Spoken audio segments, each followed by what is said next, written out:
여러분 안녕하세요. 오늘은 분리심사론 제9주차 강의일입니다. 여러분에게 영상을 찍고 있는 날은 사실은 25일 월요일 저녁이에요. 며칠 후에 볼 수 있겠죠? 그래요. 그동안의 소식들도 전하고 오늘부터는 이제 분류심사에 관련된 교정관계 법령들 이걸 한 이번 주, 다음 주까지 살펴볼 생각이에요. 우선 여러분들 출석부터 불러볼까요? 김범준, 김보경, 김연두, 김주민, 노소영, 소영이 잘 지내요? 도소연, 라두흠, 박예림, 박은경, 은경이는 두 과목 듣느라고 자주 이름 부르는 것 같아요. 송경주, 손영주, 손혜인, 송계영,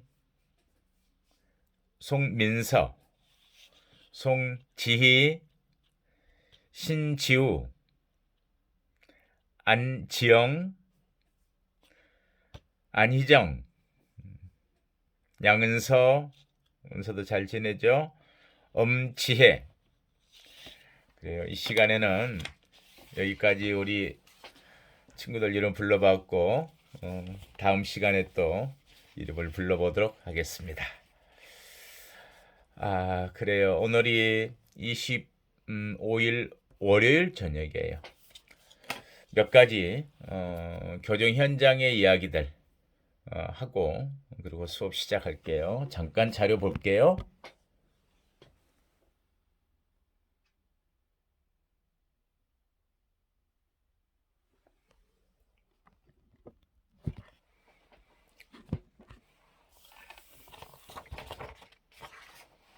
한 번 더 살펴보죠.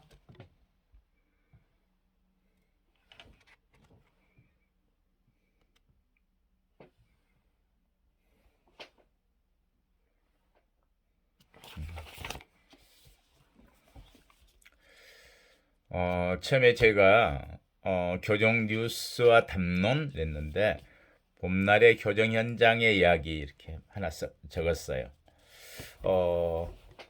봄이 되면 교정 현장에서는 어떤 일들이 주로 이루어질까요? 그래요. 봄맞이가 또 있겠죠. 칙칙한 옷 바꿔주고 두터웠던 겨울 이불들도 좀 바꿔줄 거고 이제 그 교정 현장에서도 봄이 시작돼요. 담벼락 사이에서도 꽃은 피고 신영복 교수님이었나요? 교정에 있으면서 야생초를 살펴보고 거기에 대해서도 영감을 얻고 글을 쓰시고 하셨던 그런 책자가 있죠. 엽서라고 보셨나요? 그래요. 봄은 어디에나 오지요. 언제나 기어이 오고 마는 봄이죠. 어디에서나. 자, 그런데 봄날이 되면 교정에서는 신경 써서 준비할 게 있어요.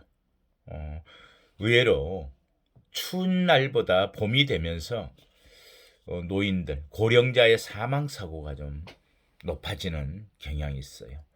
아마도 긴장이 풀려서 그럴까요? 정확한 통계 수치로 제가 이야기하기는 좀 그러는데 교정 현장에서는 봄날에 사망 사고가 좀 일어나는 경우가 있고 자살도 시기적으로 본다면 봄에 제일 많아요. 오늘은 한 두 가지 이야기를 하려고 그래요. 어제 새벽에 남부구치소에서 벌써 전 당대표죠. 민주당의 송영길 대표의 피습 사건이 있었죠. 유튜버인 표모 씨가 피습으로 인해서 남부구치소에 수용되어 있었는데 어제 극단적 선택을 했다. 그래서 새벽 3시에 사망한 걸 확인했대요. 대부분 어떤 중압감에 의해서 재판에 대한 중압감으로 자살하는 경우가 상당히 많아요. 신병을 비관하거나 그런데 주로 이제 어떤 중형에 대한 또는 재판에 대한 중압감들 못 이기고 자살하는 경우가 많은데 최근에 교정에서는 어떤 가장 큰 사고로 자살에 대한 문제를 들 수가 있어요. 그래서 자살을 방지하느라고 여러 가지 대책을 세우고 직원들이 감독을 철저히 하고 있죠. 하지만 늘 예기치 않은 데서 사고가 나요. 자살 우려자 그래서 CCTV 있는 방에 독거 수용하거나 또는 더 위험할 때는 누군가가 관리할 수 있는 홍보 수용도 가능해요. 그런데 꼭 그런 방에서 이루어지는 게 아니고 자살이 뚱뚱한 데서 일어난단 말이에요. 대부분의 자살은 목을 메어서 하는 자살이 참 많아요. 그래서 그런 도구가 될 만한 끈이나 어떤 줄의 대용으로 쓸 수 있는 것들을 자꾸 없애고 건방을 해서 방을 관리하고 소지품도 관리하고 하고 있지만 늘 또 목매다는 자살들이 일어나요. 그래서 몇 가지 것들을 항상 감독을 하죠. 방에 못을 박아 두어서 물건을 걸게 하는 것들도 치워버리고요. 옷걸이가 설사 있더라도 20kg 이상 정도 되면은 옷걸이가 자동으로 그 무게를 견디지 못하고 떨어질 수 있도록 조치를 한다랄지 철저히 감독한다고 하지만은 자살은 또 일어나요. 막을 수 없는 부분들도 있어요. 그러면 목을 매달려면 그 줄이 있어야 할 텐데 어디서 구해요 하는 생각들이 들지 않나요? 대부분의 경우에는 그런 특별한 노끈을 구할 수가 없기 때문에 네이의 테두리 선을 뜯어내서 줄을 만든다랄지 이부자리의 가장자리를 잘라내서 그걸로 목을 매는 도구로 사용하기도 합니다. 그런데 아무튼 남부구치소의 표모 씨가 엊그제 자살했다는 거죠. 최근에 교정시설에서의 자살은 5년간에 72건이 이루어졌었어요. 우리나라 자살률이 굉장히 높죠. 자살 건수 비율도 세계 2위로 알고 있는데 자살의 증가율은 계속해서 세계 1위였죠. 불행하게도 최근에는 또 젊은이들의 자살 문제까지 증가하고 있다는 것 우울한 소식도 있습니다. 그래서 어떻게든지 그걸 막아보려고 하지만 쉽지 않는 영상 개호 장치 속에서도 자살하는 경우도 봤어요. 실제 제가 근무하고 있을 때 영상 개호 장치가 되어 있는 방에서 어떻게 자살해야 되죠? 계속 감시를 그런 시스템을 영상 개호 시스템을 보안과에 있는 거의 총괄하는 그런 시스템 영상 화면 자료를 감독하는 직원도 있거든요. 그러면 감시 감독을 소홀히 한 거잖아요. 그래서 가족들이 왔을 때 그걸 같이 제가 사실은 그 영상을 돌려봤어요. 당시에 성동구치소, 지금 동부구치소에 있었던 일인데요. 2건의 사고가 있었어요. 한 명은 운동장에서 운동하고 있다가 그냥 심근경색으로 쓰러져서 사망에 이르는 사고. 그것도 그 부분도 가족들하고 함께 와서 돌려봤었어요. 그런데 한 명 자살 사고는 어떻게 자살했지 안전 상태에서 봤더니 옷 테두리를 가지고 아무도 모르게 목에 걸어두고 있었어요. 뒤에 문틈에 있었기 때문에 잘 보이지도 않는데 밖에서 개호가 좀 시선이 좀 안 닿는 위치였어요. 그리고 영상 장비에는 그 화면이 비치는데 누가 봐도 자살한다고 납득하기 어려운 상황이었어요. 안에 있는 옷 안에 끈을 미리 걸어두고 그 끈의 끝자락은 문 사이에 끼워서 고정을 시켰더라고요. 그리고 앉은 상태에서 신문을 보고 있었어요. 그러던 순간에 주르륵 자기 몸을 눕히는 거죠. 뒤로. 그런 상태에서도 짧은 시간에 사람이 사망에 이를 수도 있더라고요. 그런 경험도 한 적이 있습니다. 아무튼 봄날이 되면 봄날의 교정에서는 자살 사고에 대한 대비를 좀 더 철저히 해야 되는 그런 시기이기도 합니다. 최근에 한 가지 오늘 신문이어서 교정 현장 이야기를 한 가지 또 하고 넘어갈게요. SBS PD네요. 그것이 알고 싶다 PD가 여기는 서울구치소네요. 보이스피싱 사건을 취재하는데 지인을 사칭했어요. 대부분은 기자들에게는 기자임을 이야기하고 취재가 있다랄지 취재를 한다랄지 다른 문제가 있으면 대비를 하는데 이 기자들은 기자임을 속이고 숨기고 안에 있는 수용자의 지인이라고 하고 접견을 받았는데 몰래 카메라식이죠. 카메라를 숨겨 들어와서 인터뷰하는 식의 이야기를 했어요. 그래서 이제 서울구치소 쪽에는 교도관의 직무 집행을 방해했다. 그리고 출입구에 승낙을 받지 않고 들어온 것은 무단 침입에 그런 성격도 있다. 이래서 이제 소송을 했는데 1심, 2심 두 군데 다 무죄가 선고됐고 이제 확정되었어요. 우리 형집행법에는 A부인이 술, 그러니까 주류, 담배, 현금, 수표 등을 수용자에게 전달할 목적으로 반입한 경우 처벌하도록 규정하는데 녹화 장비는 이에 해당하지 않아 죄가 되지 않는다고 이번에 확정을 한 거예요. 대법원도 A씨 등이 금지 규정을 위반하여 이 기자죠. 두 명의 그 기자가 A씨 등이 금지 규정을 위반하여 감시 단속을 피하는 것을 공무원이 적발하지 못했다면 이는 공무원이 감시 단속이라는 직무를 소홀히 한 결과일 뿐 유괴로 공무 집행을 방해한 것이라고 볼 수 없다. 이렇게 판결을 확정을 했어요.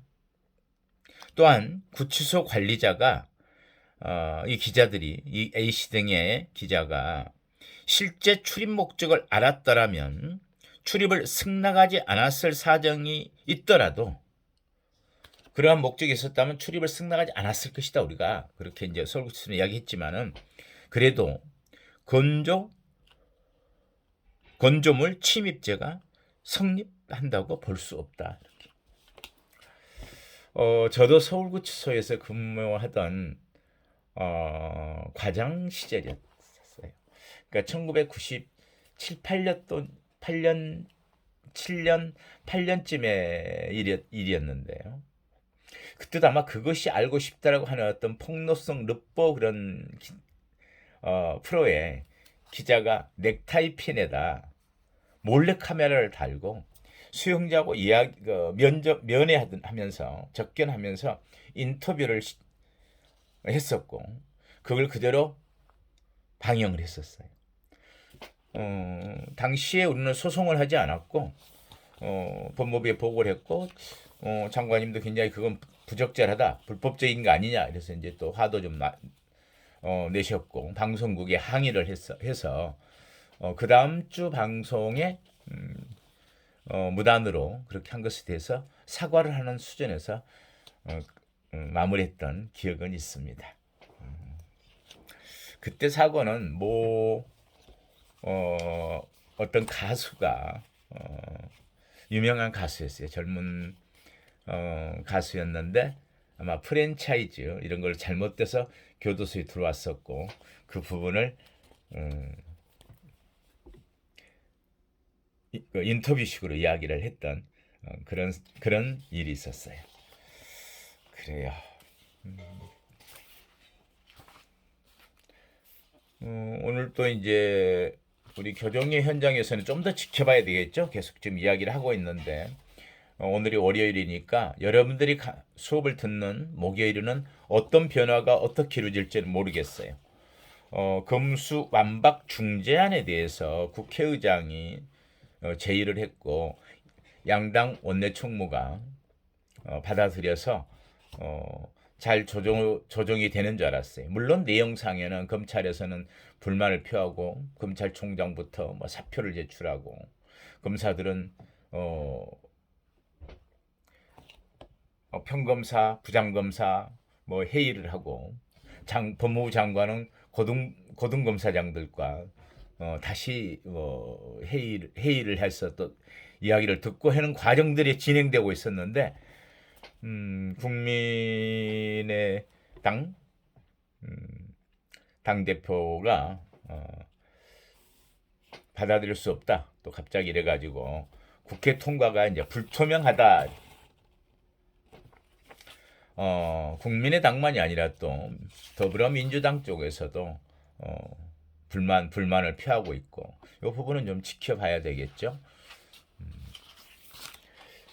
과연 어느 게 국민들에게 도움이 될지 늘 그렇잖아요. 수사와 기소를 분리하는 것이 어느 게 더 국민들에게 인권 침해적인 소지가 없고 더 좀 문제가 있을 때 해결에 불만이 없을까 이런 부분들이죠. 그래요. 오늘은 몇 가지 이야기를 오늘 첫 시간은 중간고사 피드백을 좀 하고 지난주 강의도 좀 정리할 생각입니다. 우선은 여러분들이 본 시험에 대한 이야기를 좀 할게요.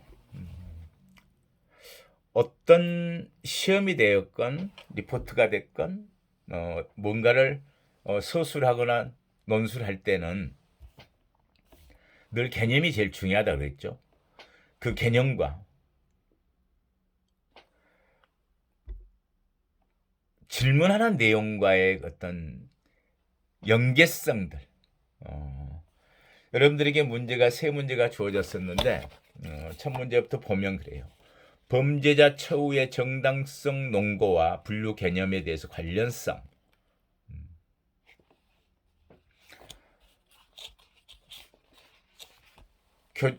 교정이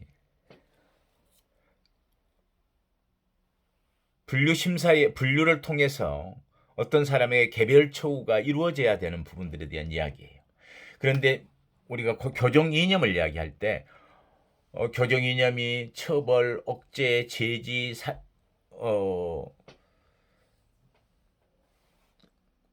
제재와 억제와 사회 복귀로 쭉 어떤 교정 이념들이 있다면 그 내용들은 뭐죠? 결국은 처벌과 처우의 어떤 정당성의 논거가 되는 것은 어떤 것 문제가 성질적 요건일까 공부를 했었죠.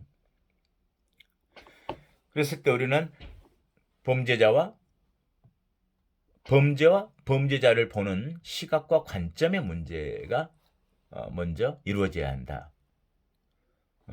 그래서 처우란 그런 면에서 두 가지 교정 이념을 생각할 때 대립되는 생각을 했었죠. 하나는 자유사론과 결정론에 대해서. 그런데 보다 처우 쪽, 처우의 정당성, 그리고 처우와 관련지어서 우리가 이야기할 때는 결정론적 시각에 대한 이야기들과 연계가 되죠. 그래서 거기와 연계 지어놓은 문제를 먼저 시작했어야 될 거예요. 다음에는 그러한 부분들이 그러한 처우를 위해서는 결국은 개별 처우를 이해하고 개별 처우를 이해한다는 것은 그 사람의 문제에 맞는 적절한 처우, 치료와 원조와 변화시키기 위한 노력들. 그런 분들, 그런 개별 처우를 위해서는 분류 심사가, 분류란 그런 것들이 고려돼야 한다. 그 관계성을 여러분들에게 묻는 거였어요. 그래서 거기서 핵심적인 단어들은 뭔가요? 처우, 처우의 정당성, 정당성, 그것에 대한 논거, 그리고 그 관련 지어진 그러한 걸 위한 개별 처우를 위한 분류, 요 문제를 정리할 수 있는가 하는 부분이었습니다. 어려웠나요? 좀 이따 여러분들의 답안은 제가 채점했던 건 몇 가지의 사례만 좀 들어보도록 하겠습니다.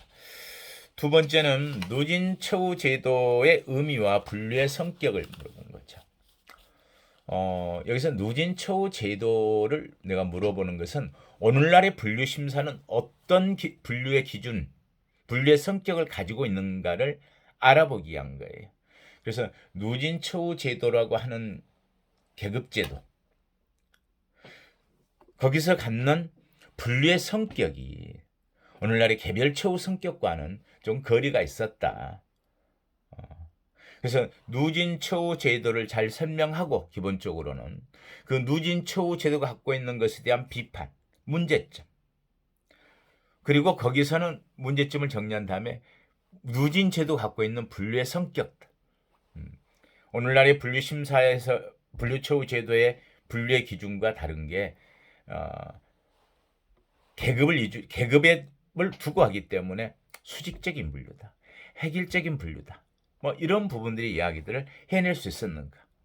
처음에 분류하고 그 다음부터 변화하는 과정을 반영하지 못했기 때문에 동태기적이지 못하고 정태적이었다.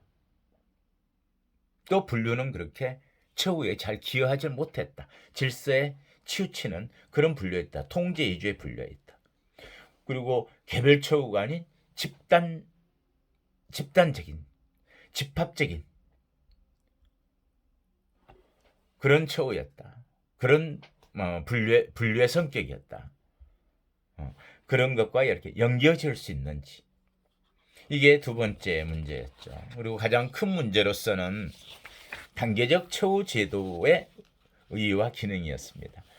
단계적 처우 제도라는 게 어떤 계급과 다른 단계의 문제, 그렇게 유사성을 가진 사람들을 어떤 단계에 모아두지만 그건 집단적인 처우의 성격이라기보다는 개별 처우를 이해한 것들이다. 그리고 변화하는 과정에 따라서 그 단계가 변해갈 수도 있다. 물론 상향 조정만이 아니라 하향 조정도 가능한 것이고. 그런데 이러한 제도가 단계적 처우 제도인데, 소위 등급별 교도소죠. 교정 현장에서의 제도로서 들어와 있는 것은. 근데 그 기능은 뭘까요? 우리가 늘 교정시설에서는 교정은 효율적인 수용 관리, 효과적인 교정 교화, 두 가지가 동시에 다 이루어져야 되기 때문에